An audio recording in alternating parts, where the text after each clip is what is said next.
Hello, I am Bunyamin and I want to introduce my project with bad mechanics and visuals but nice and clean code. You can think of the project as the basic code structure of TombRaider 2016.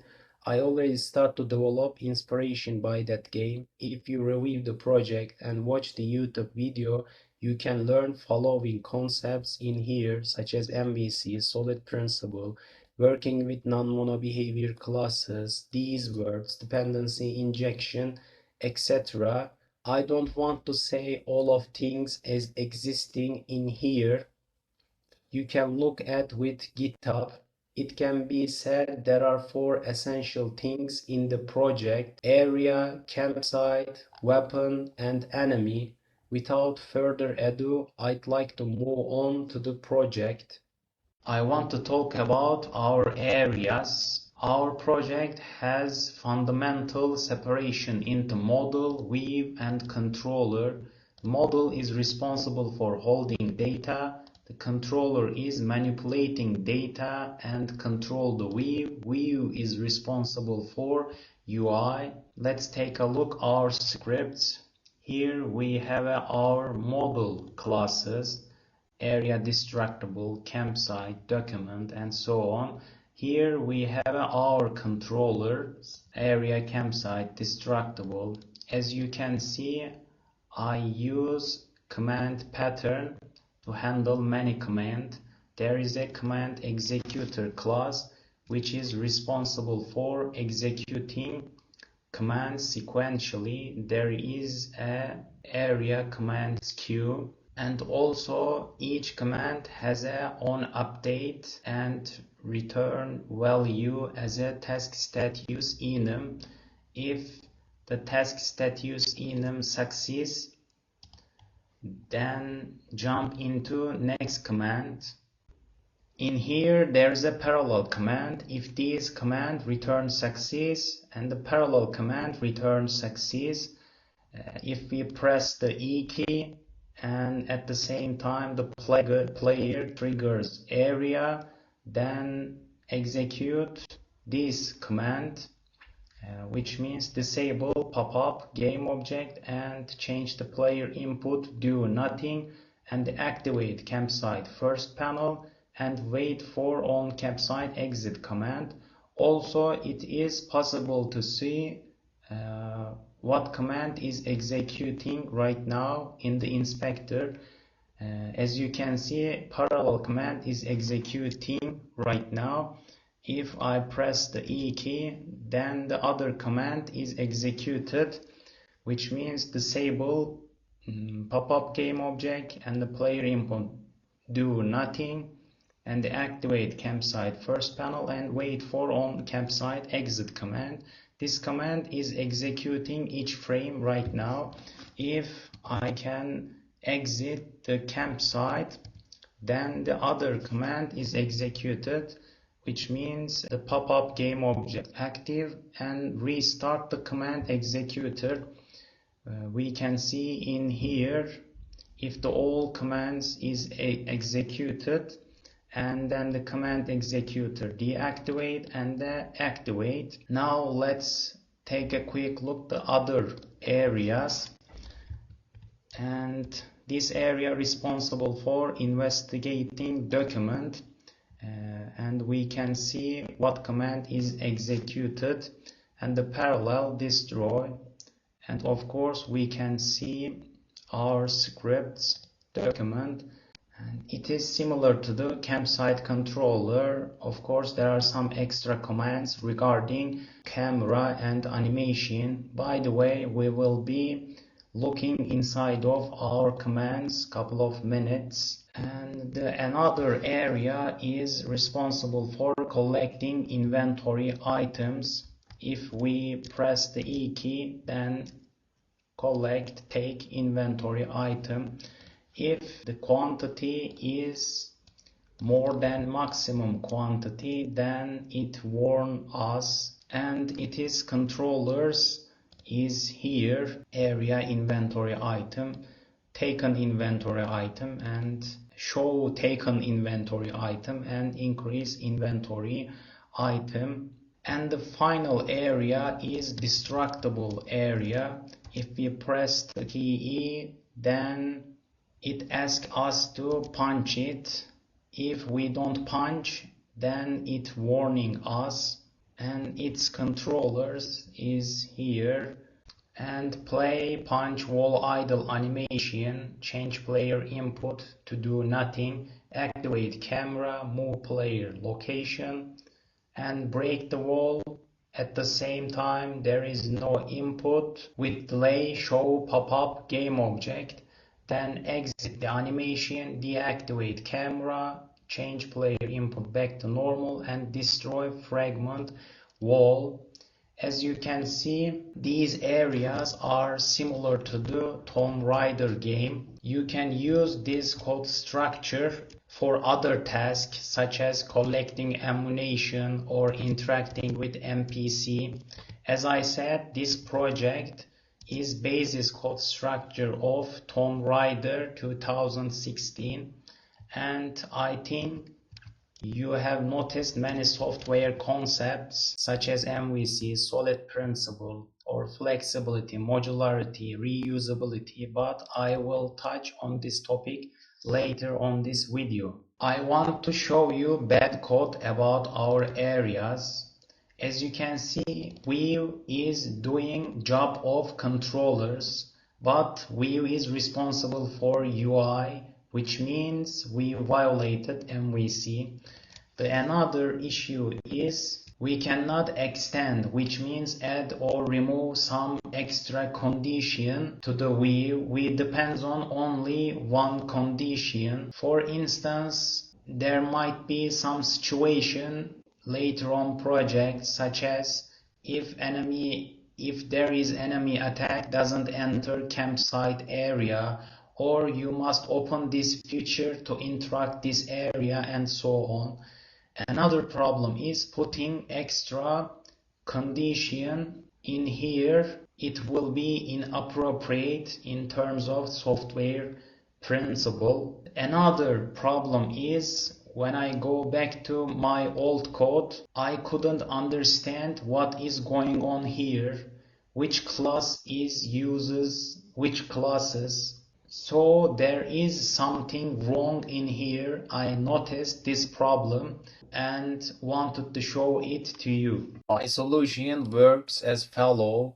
I removed area common viewer, then I added pop-up controller, and there are pop-up trigger.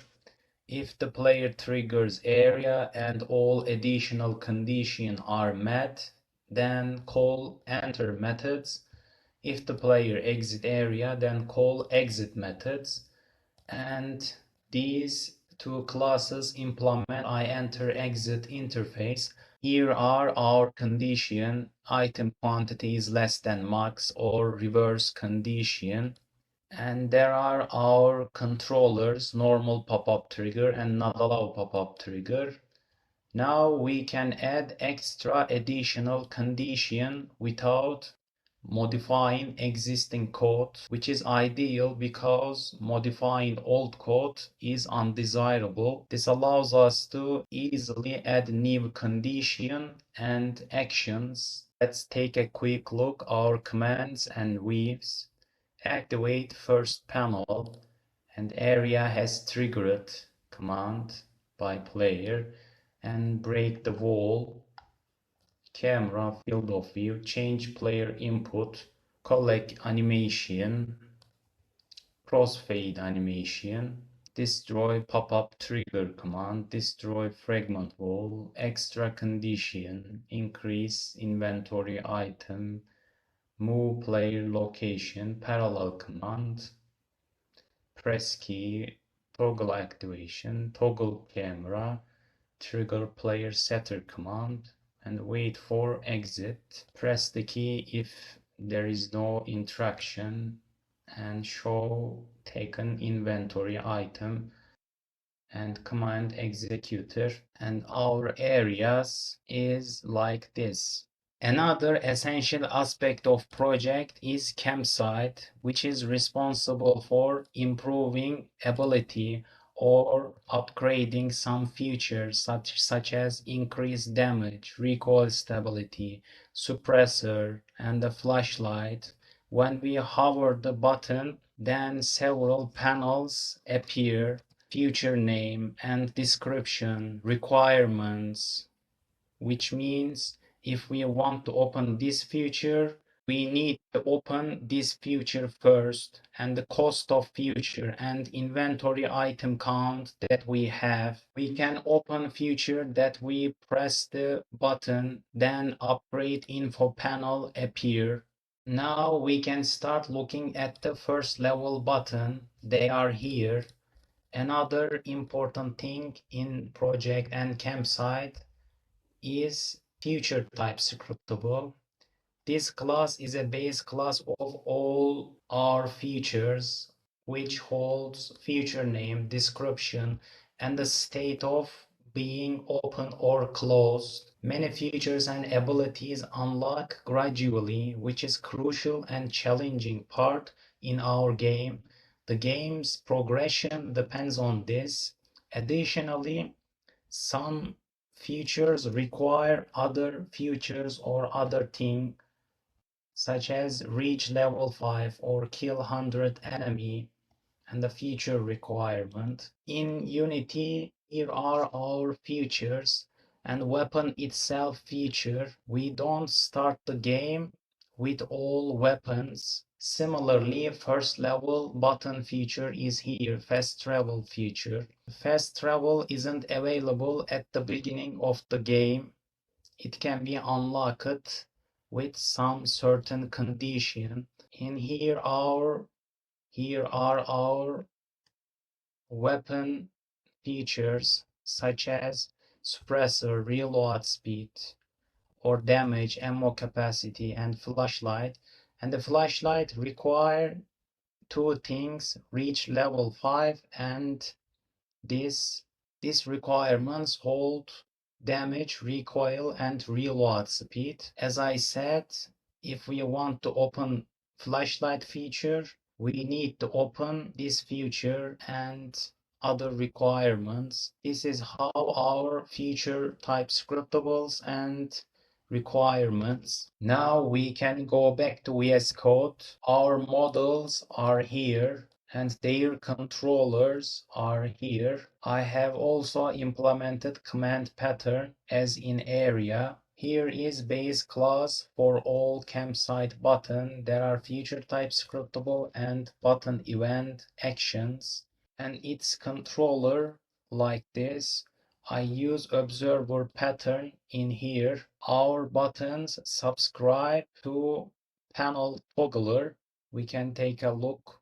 Panel toggler. If the panel active, then notify buttons that is under our panel. As you can see, we register and unregister here. If the panel active, then call on active methods. The panel deactive, call on deactive methods, like a command pattern. I provide communication via this interface. There are two methods. The button life cycle is crucial to prevent some bugs. Now we can take a look at first level button, and it is here. The feature is open, then add this command. If not, add this command. If the panel is pressed button, then execute this command, panel toggler, which means open next panel. We jump into weapon selector controller that is here as well. These are similar to the previous one, and there are two command executor in here. The first one for clicking button, the second one for panel activation. If the weapon itself is unlocked, activate next panel, related future panel, and weapon itself, and that is here, related future panel and the weapon itself. Of course, we need to deactivate two things because they were activated when button was pressed on panel activation. Now we can take a look at weapon feature controller. and highlight, show weapon data, feature info, canvas group animation, weapon rotation, and there is requirements command controller. When we unlock a new other feature, maybe this feature is open. If we go back to Unity, this feature depends on these requirements and this feature. Then we have to listen them open or close. And this code tells us if the feature is closed, then show cost and inventory data. If the feature is open, then show only cost and inventory data without any text or image. The line tells us run this command if the feature is open, and add these things to the command. And there's a command executor. If upgrade is available, then activate next panel, buy inventory item, upgrade common weapon data, and some information to the upgrade info panel, and set state of feature is true. That is how our class. Now we jump into flashlight controller. I don't want to show weapon data, so I remove, and there is a toggle command based on future state. If the feature is locked, run this command. If it is unlocked, then run this command. And there's a suppressor controller and skill feature controller. It is similar to the weapon feature controller. Now let's take a quick look at our commands. There's a spend skill point. We can upgrade skill feature with skill point instead of inventory item that we collected, and buy inventory item, campsite command base. Many class derived from this class and implemented IGSP activatable and has two methods. And there's a panel toggler. Open next panel and add this process to on the command executor so that we can navigate back through our panels. And here is it. And requirements command controller. Run command if feature is open. Set feature type bool true. Toggle activation. You already know this command. Upgrade weapon data. Send additional information. Upgrade info panel data. Disappear. Show available skill point. Show cost of skill point. Canvas group and animation. First level button animation. Highlight command. Locket command weave, and the show and highlight requirements command, show cost data, and the feature info, flashlight after open, and the flashlight if feature is locked, show only cost data, suppressor, tick image, weapon data, weapon rotation. If you look at there is a scriptable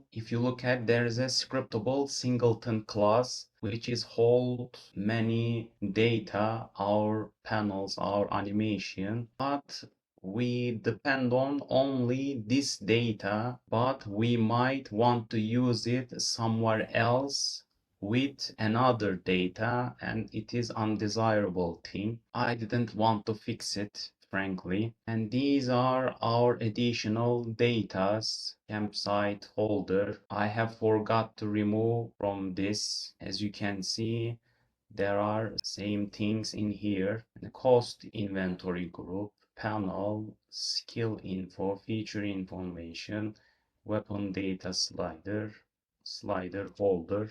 There are enter, exit, events, and interfaces and requirements. Some of them are empty.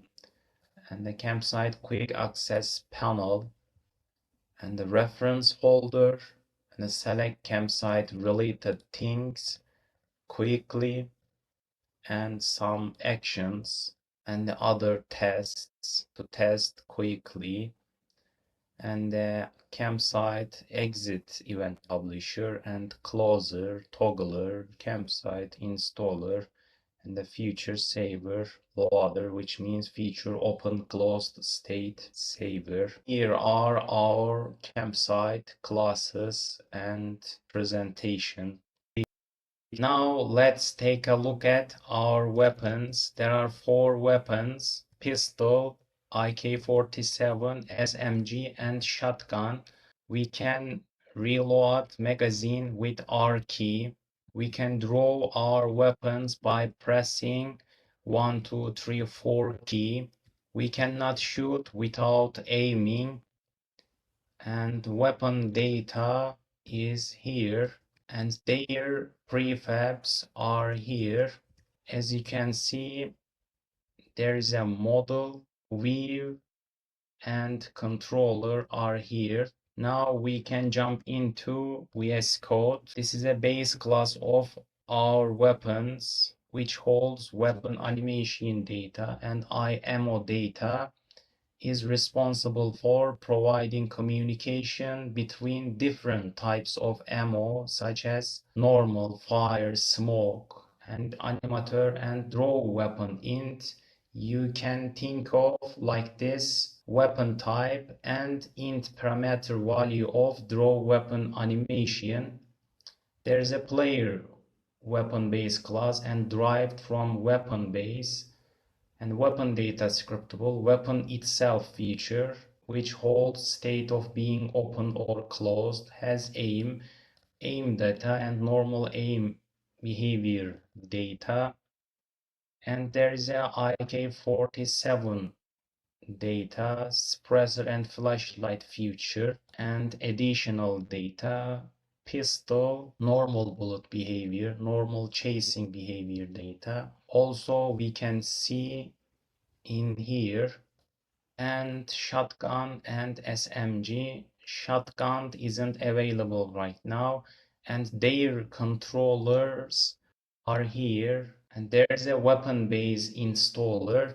List of equipable is responsible for our behaviors when weapon equipped. List of extra fire handles additional behaviors when we shoot, such as animation, recoil, and muzzle effect. List of check performs additional check when we fire, such as has bullet in magazine or has aimed.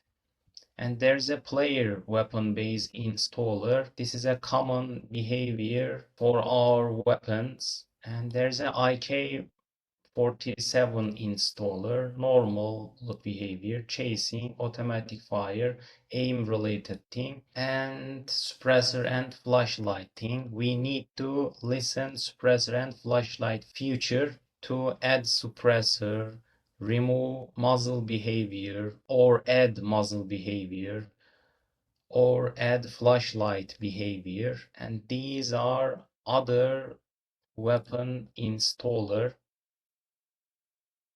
We can start looking our classes from top to bottom.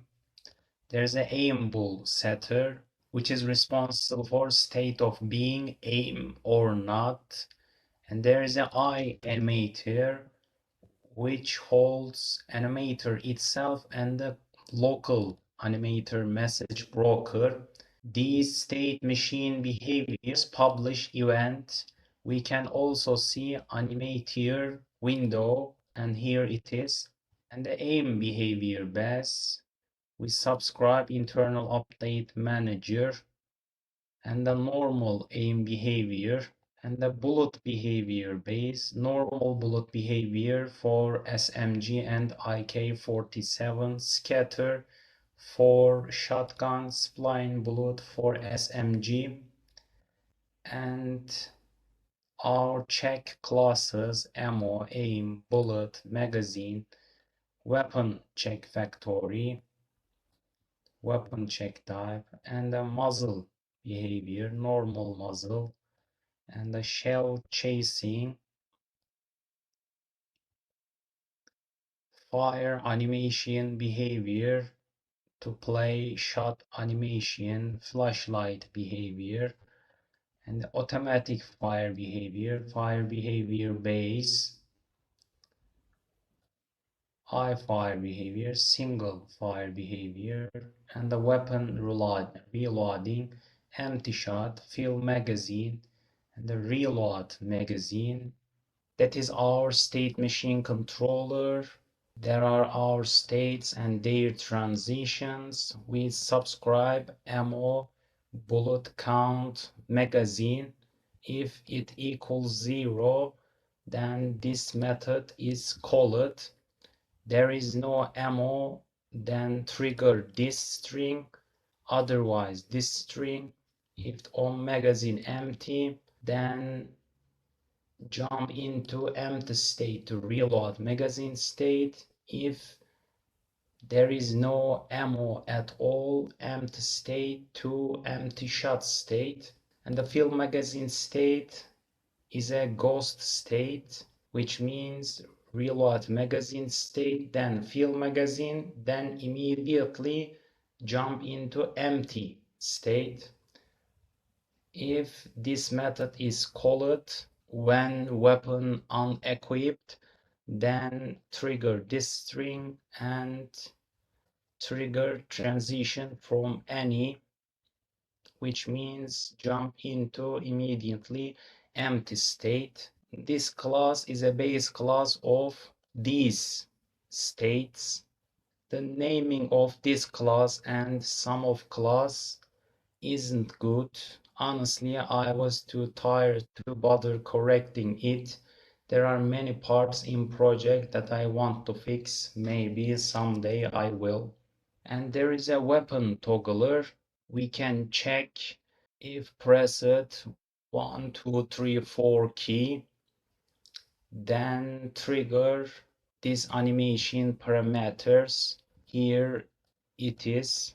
And these are our weapon initializer and instantiator. Some of data isn't under the prefab, therefore we need to assign during weapon creation. This weapon instantiator, we need to listen weapon itself feature open closed. If the feature unlocked somewhere in the game, then create a new weapon. This class responsible for creating weapon. Animation event mono to listen animation event weapon toggler player weapon base initializer weapon aim data, and the rig is a common data for all weapons. Then we need to fill this reference, the weapon initializer, weapon instantiator according future open. As I mentioned it, we don't start with all weapons, and we are listening here.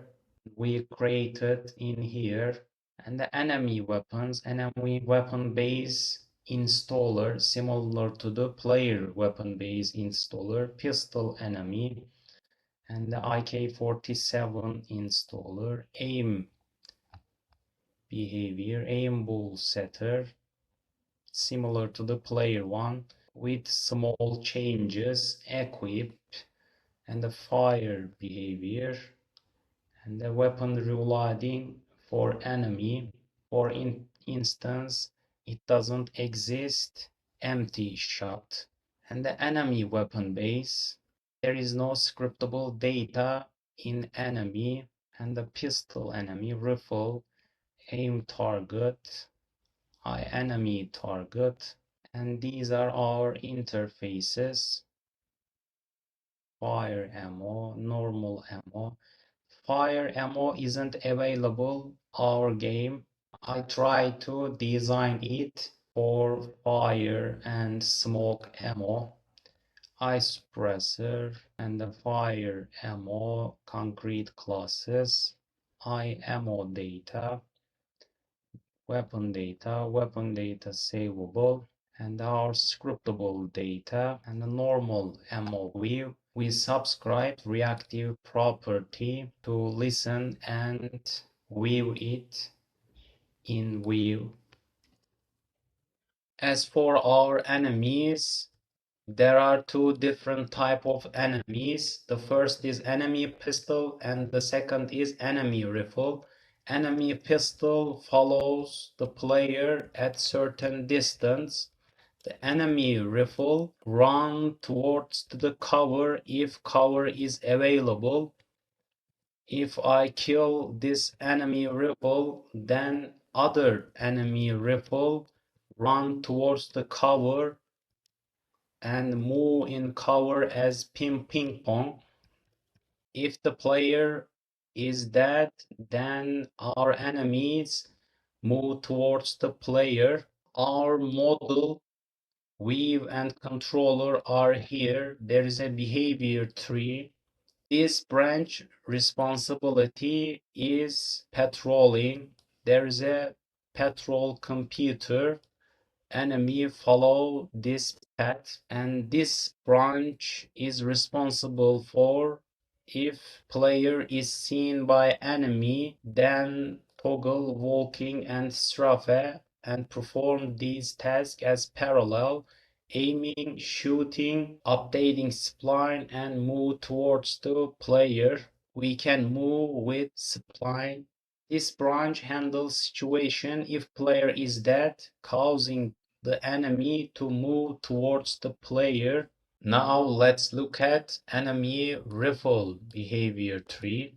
Some branches are similar to the pistol enemy. There's a parallel task at the beginning. If the player is seen by enemy, then set the shared bool is true. We can use this variable to trigger other tasks. There's a patrol branch, and if is enemy sees player, then toggle walking and perform these actions, these tags as these tasks as parallel as I mentioned it. If the enemy sees player and there is an empty cover, then move towards the cover, closest cover, then perform these tasks as parallel: aiming, shooting, and moving in cover as ping pong. If the player is dead, then move towards the player, and if the enemy is dead, then set the cover empty. This branch has higher priority because it is on the left side, so it will abort these branches if its conditions are met, and this branch can abort these branches, and so on. The abort type for these branches is lower priority, which means this task more important the other ones, because if enemy is dead, then the other task will be pointless. And here are our behaviors tree. Now let's take a quick look at our scripts. There's aim positioner action and the closest cover location selector. And there's our Blackboard variable keys. We can provide communication between tasks with Blackboard and create spline computer and set points according to navmesh destination and corners, and the enemy shoot action equip and unequip. Move in cover as ping pong. Move towards the player with updating spline computer. As I mentioned, I calculate target destination with navmesh, then manipulate spline with navmesh. This is how movement works. And move to navmesh destination location, and the patrol action: set to cover empty, toggle strafe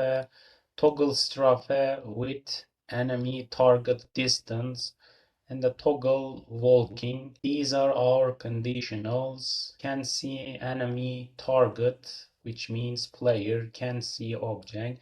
Enemy is dead. Is there empty cover? Player is dead. Behavior tree injector.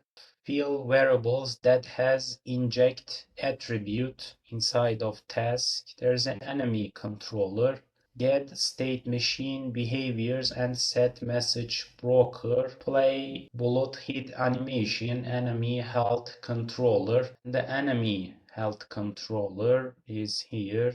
These are our datas and the enemy cover location data, cover location holder. Enemy manager is a singleton class, but I think it would be beneficial to remove it because it is singleton. There is one single instance, but it is changed depends your situation. And enemy manager installer, enemy static data and Strafe reparenter. Here are our enemy classes. Now let's look at player stuff. I think there might be many states in the future. Then I create player base FSM and player FSM. There are our states. If player health is less than or equal to 0, call this method and trigger on that state and jump into that state from any state. And there is a player controller in here. Set the local message broker and add some collision behavior such as play hit animation and the health and armor controller. There is a health and armor controller. I am using chain of responsibility pattern to handle armor and health stuff. There is an armor decreaser in here and a health decreaser. This class is a base class of chain of responsibility pattern. We don't start the game with armor. It is a feature. If the armor feature is open, the base chain is armor decreaser. Otherwise, base chain is health decreaser. If the bullet collides player, then call base chain dot execute method. The beautiful thing is here we can add some additional feature such as ignore first 3 shot, then start to decrease armor and so on. We can add or remove some functionality with this design pattern, but this class responsible for many things. Set the chain of responsibility and handle the collision. This is inappropriate situation. And these are our models and the scriptable object. Player installer isn't model. This is wrong place for this and the armor weaver, and we subscribe armor feature and armor value and the health weaver and the third person controller and the living entity and the living state base. That is how our players stuff, and these classes aren't used in the game. I created some of them for explanatory purposes. I'll touch on them in a couple of minutes. Now I want to talk about our save system. Many variables in the game need to be saved. In this class, I can load savable, scriptable data into memory before any scene loaded. Therefore, many classes are ready to perform manipulation on saved data. Doing it this way, we get the followings. We can avoid multiple read and write operations on disk and ensures all classes work with same data and so on. There are our saver and loaders. Now let's take a quick look at feature saver loader. First, we get feature type scriptable, this method, and we have the option select whether we want to load from JSON or default data. This booleans is here, and there's a load from scriptable, which means load from default data and load from JSON. We update the data that matches hash and set the boolean for whether future is open. And now let's take a quick look at inventory saver loader. It is similar to the previous one. And there's a weapon savior loader. It is different from others because there are different datas. Some weapons have fire ammo while others do not. And there's a player data saver and loader. This is the basic one. And our JSON file look like this. This is the campsite saved data, and the inventory item, and the player data, and the fire data, and the weapon data savable, and normal ammo savable, and the fire ammo savable. Now let's take a quick look at our input classes. I manage inputs with an interface to support various platforms. As you can see, there are several input data. Currently, there is one input for desktop. It is familiar for us. There are two different player inputs. The first one a normal player input and the second one non-player input. In the future, there might be more inputs. I have been considering how to manage restricted player input or weapon input in a certain situation, but I'm not 100% sure of the best approach, but that is how our inputs are currently managed, and there's a input manager singleton class. Now I want to talk about MVC. If you search for MVC or MVC in Unity to the internet, you likely get confused. There are many interpretations and variations MVC, and its implementation can change for each framework. I don't want to confuse you further, and I don't know the details, to be honest. So I will stick to the main idea of MVC pattern, explain what it means. Now let's talk about MVC roughly. The model is responsible for holding data. Controller is manipulating data and control the view. The view is responsible for UI. I want to proceed with some examples to explain MVC. Why are we separating model, view, controller from each other?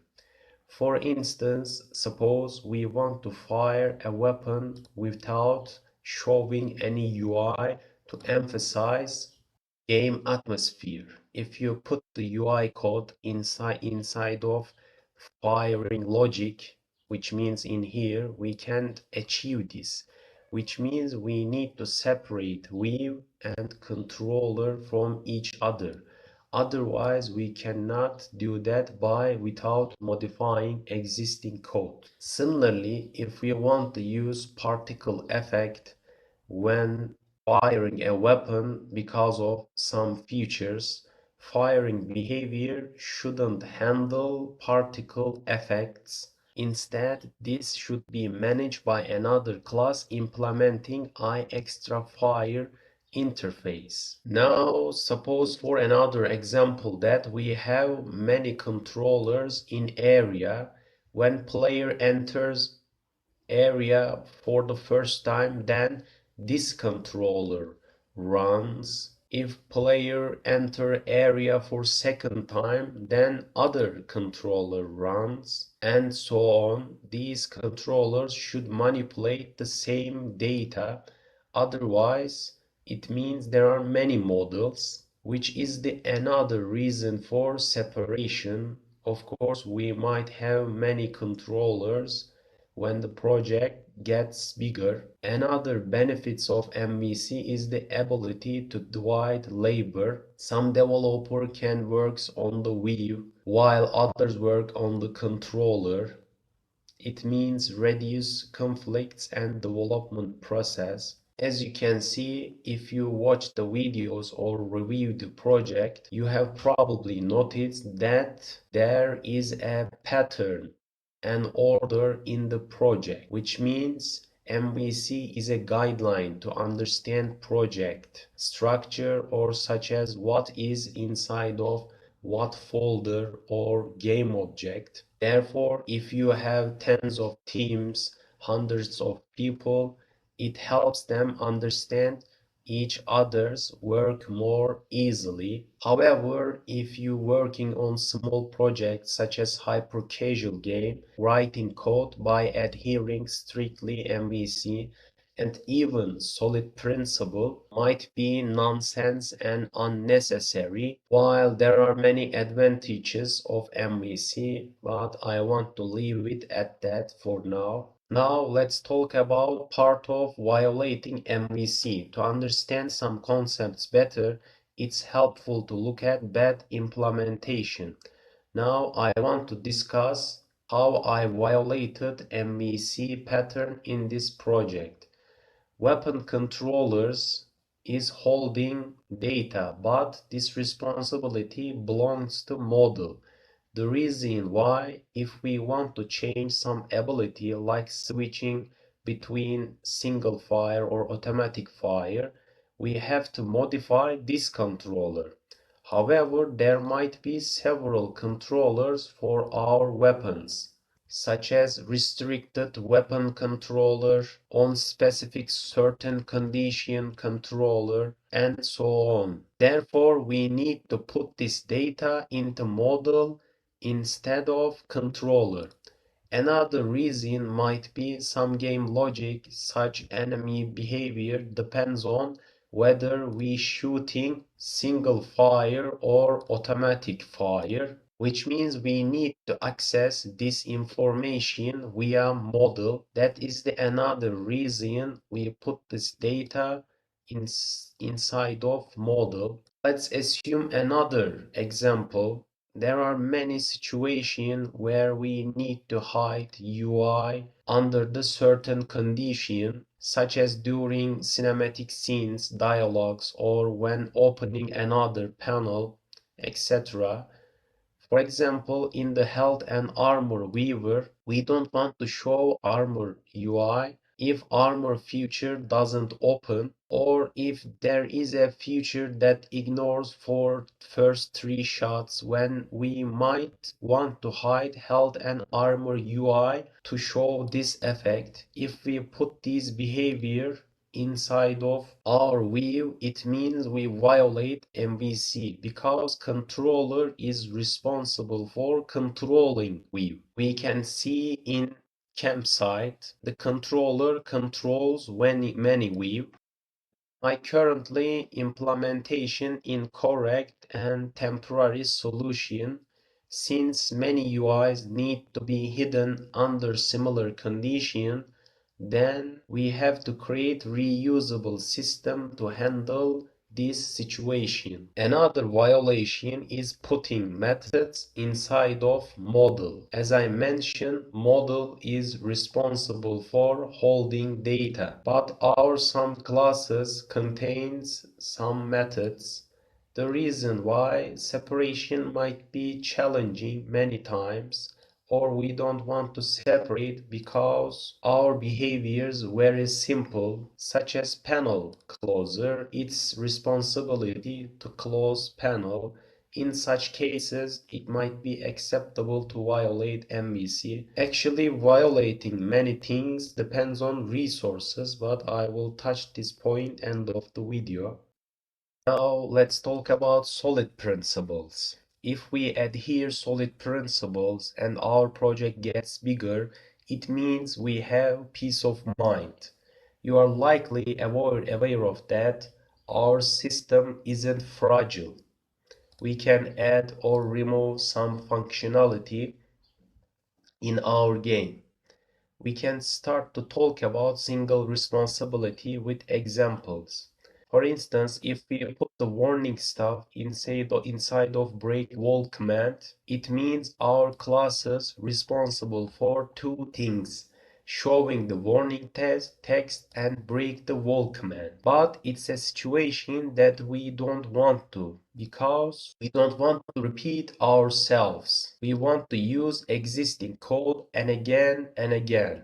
There might be consist such a situation, break the wall, but different warning behavior for different area. Then we should write our classes, methods, etc. with possibility of reusing them in the future. As you can see, I have tried to follow single responsibility principle when writing these behaviors, these commands.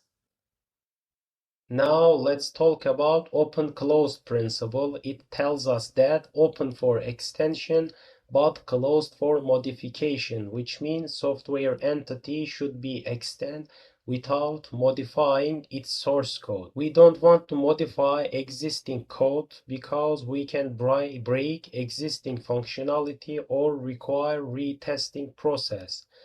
But if we look at this class, we subscribe and unsubscribe using these methods and have virtual enter and exit methods. We can extend this behavior using inheritance and polymorphism by leveraging virtual and override keywords without modifying its source code. The same thing also available in here. There's a base class for all buttons, GSP base controller, and there's a other controllers, for instance feature controller derived from GSP base controller. At the end of the day, if we are asked to add some character animation while panel opening and so on, then all we need to do create is another class and derive from this class and add desired functionality inside of newly created class. This approach means we don't touch old code but instead create a new class or methods to extend functionality. Now let's continue with an example of violating OCP. I wrote this class roughly to illustrate concepts.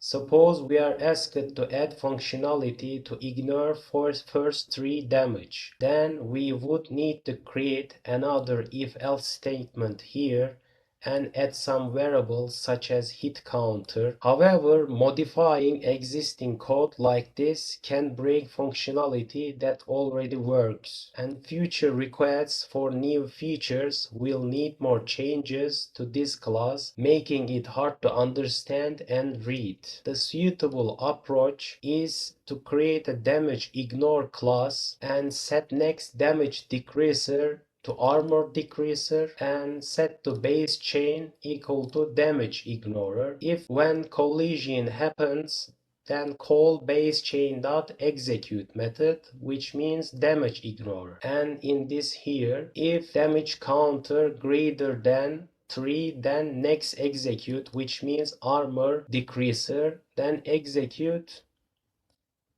this method. If there is no armor, then execute next decreaser, which means health decreaser, and so on. Of course, it is possible too that we have 2 behaviors except armor decreaser. Now we can add or remove many behaviors related health and armor stuff, which means our system is suitable for OCP, because we can extend our system without modifying existing code, unlike this one. Now let's talk about dependency inversion principle. One of first thing it states high-level module shouldn't depend upon low-level modules, both should depend upon abstraction. Let's continue with some examples. As I mentioned, it is wrong that holding this data inside of controller. I wrote this class that I can explain some points. Weapon-based class represented high-level modules, but weapons behaviors such as single fire, normal muzzle, supplying bullet behavior, and so on is our low-level module. If we put this low-level module inside of this class, it will only depend on these specific behaviors. But as you can see, there are and might be various different types of behaviors, such as single automatic fire or normal bullet behavior, scatter, spline bullet behavior, and in the future we might need to switch between these behaviors. This is obviously bad implementation, and DIP refers us to high-level modules shouldn't depend upon low-level modules, both, which means weapon base and fire mode or bullet mode should depend upon abstraction. As you can see, this class depends on abstraction, I fire behavior and I muzzle behavior, and these behaviors depend on this interface and their methods, such as fire or muzzle behavior and the fire method and the interface itself. By the way, I fire behavior derived from I equipable behavior.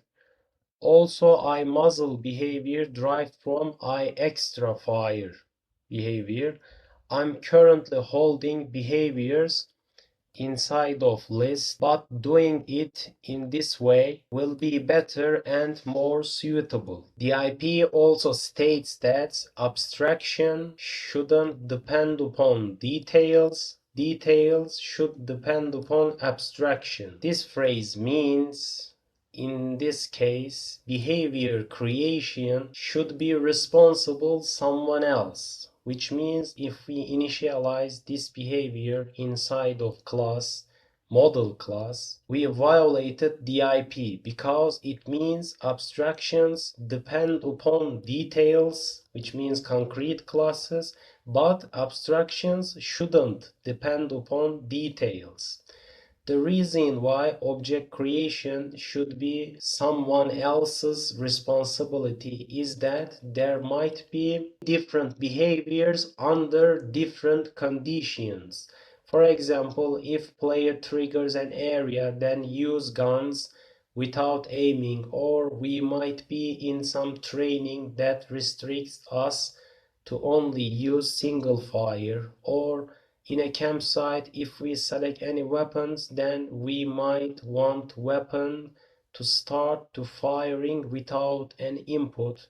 It need to be different controllers for sort of behaviors. In other words, different injector. In this example, we will able to fill and inject this behavior in here if we had put behaviors datas inside of weapon base class instead of weapon base installer. As for Liskov substitution, according to the Wikipedia, an object may be replaced by a sub-object without breaking program. Actually, I don't have a nice example about that, but let's say a few words. First of all, it doesn't necessarily require inheritance that we can talk about LSP. We can also establish with interfaces. In our system, we have an iWeapon interface and implemented by player weapon base installer. This is an intersection for other possible weapons such as arrow, bombs, etc. But it was different early and looked like this. There was ammo and weapon data, and also there's a weapon toggler in here and provides switching between weapons. If we are asked to add grenade to our system for a weapon switch mechanism work for grenade, we must implement a weapon interface.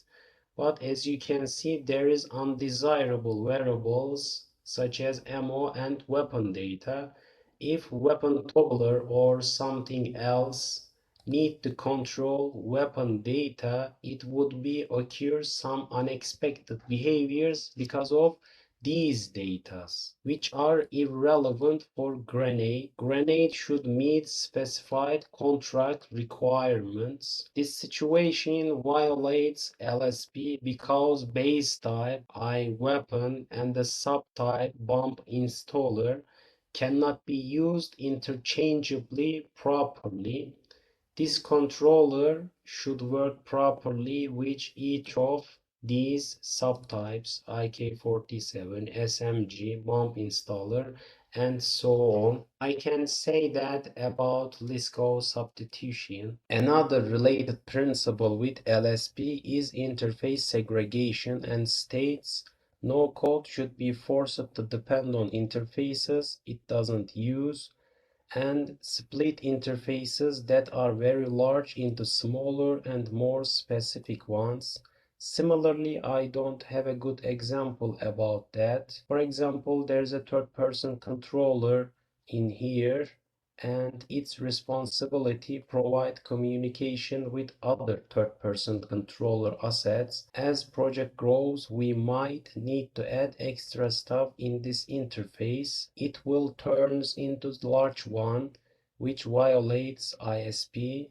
It would be more convenient to divide into small pieces.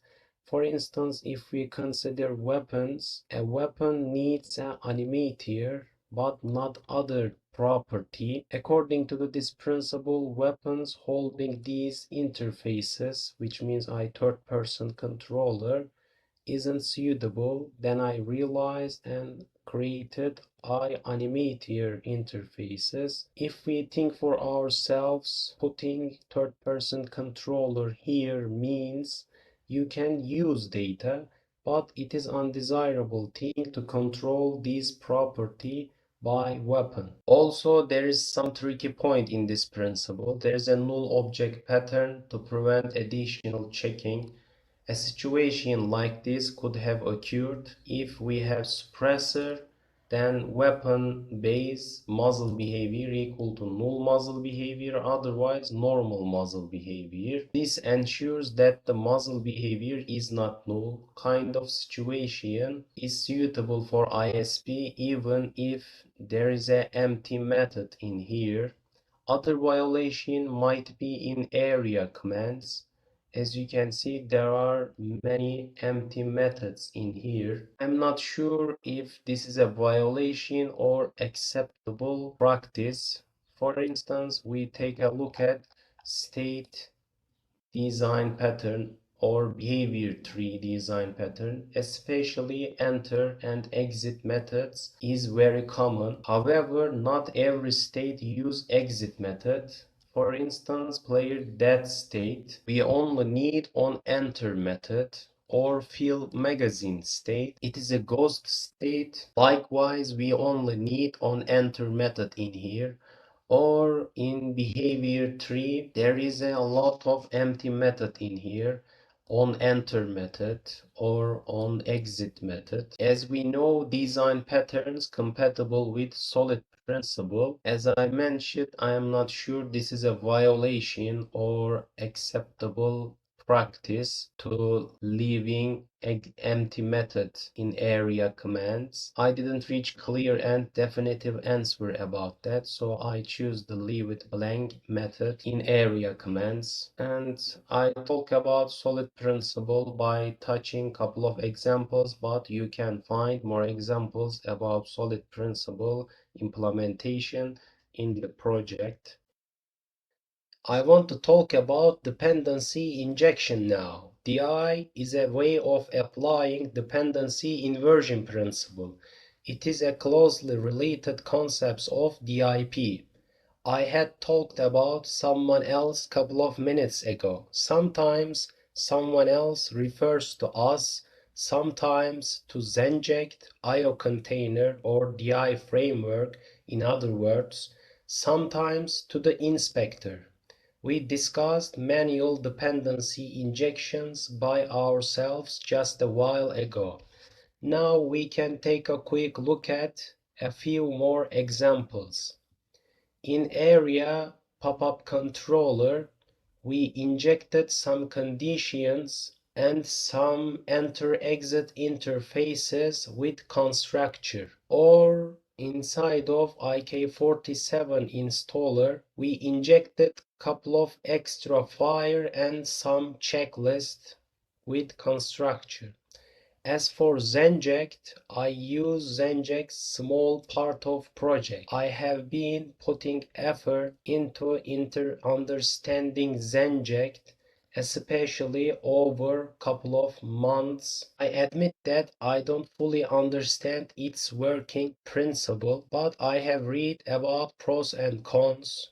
According to my research, it might suitable to use small part of project, not everywhere, because the project might become complicated. It might be hard to trace what things inject what things. I also left some useful links in the GitHub README about pros and cons of DI framework. I think it is unnecessary to exaggerate very much because of inspector and manual injection. Inspector is a powerful tool for injection. Of course, each of these methods has pros and cons, so we need to find the best approach for our situations. Let's say a few words about Zenject. Zenject's job is to fields marked with inject attribute. For example, consider player and campsite data. Zenject fills these datas in here with installer, which means player installer and campsite installer.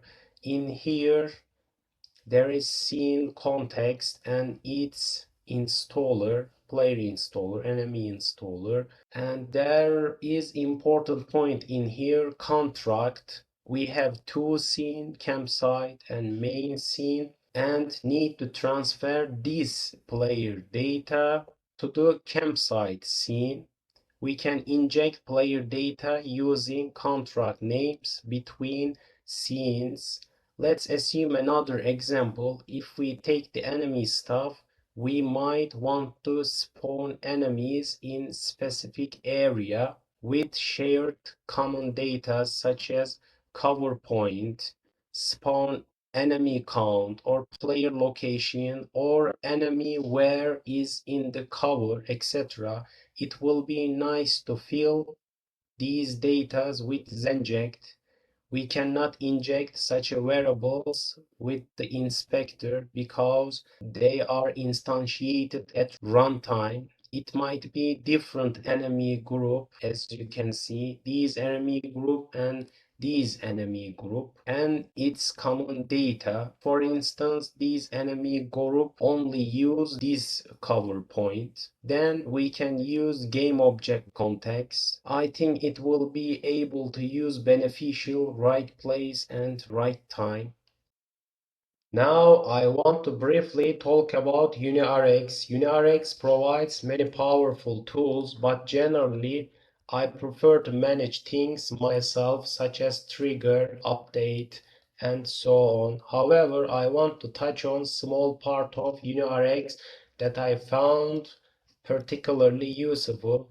What I love so much is the reactive property and ability to use link-like operation. For example, we can subscribe bullet count changes with some condition and unsubscribe with this method, which means if the bullet count is equal to 0, then call this method. Another example, we subscribe this event on animation state enter with extra condition if state info dot name equal to this one, then call this method and dispose it on exit method. Similarly, there's a health reactive property. Another use case is kind of data binding. We can listen for any changes inside of health reactive property. If they occur, we update fill amount image. This is so powerful tool, so I highly recommend using it and checking its GitHub page.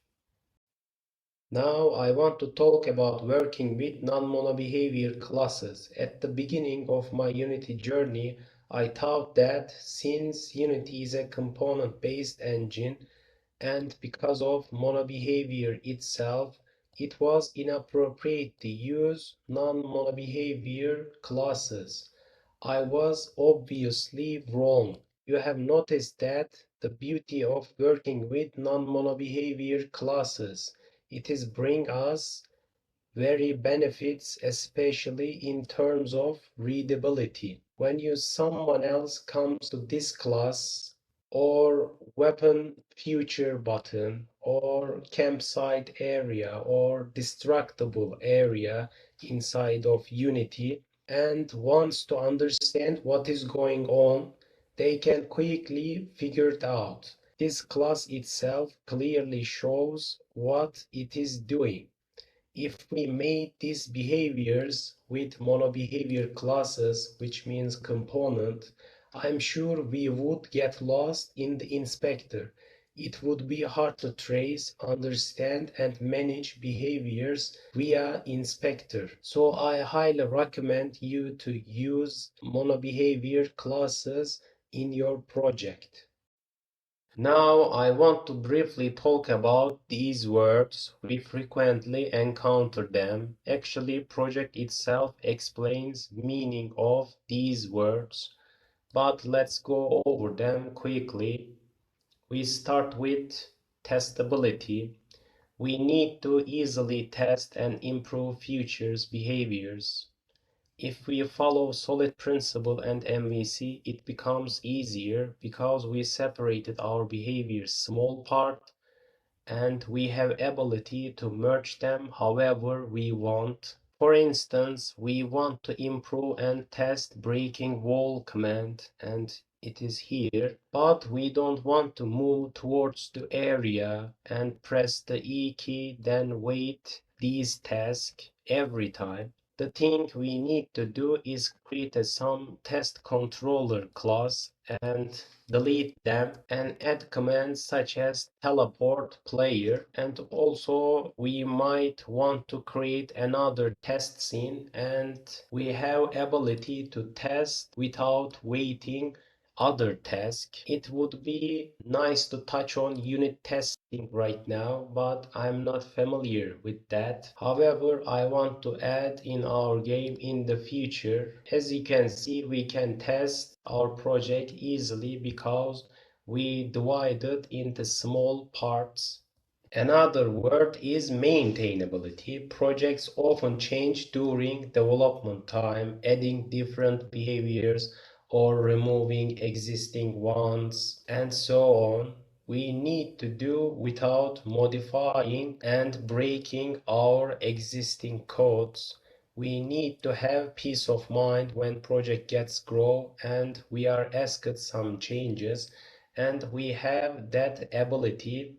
We can remove or add many functionality without breaking. Another concept, flexibility. As you can see, we have the flexibility to add or remove behaviors inside of weapon reloading, area, or campsite. Another word is reusability. There are many commands and behaviors inside of campsite or weapon is start repeating itself at some points. This means we need to use them thing again and again and again. As you can see, there are many commands or behaviors is reusable, such as press command key or area has trigger command.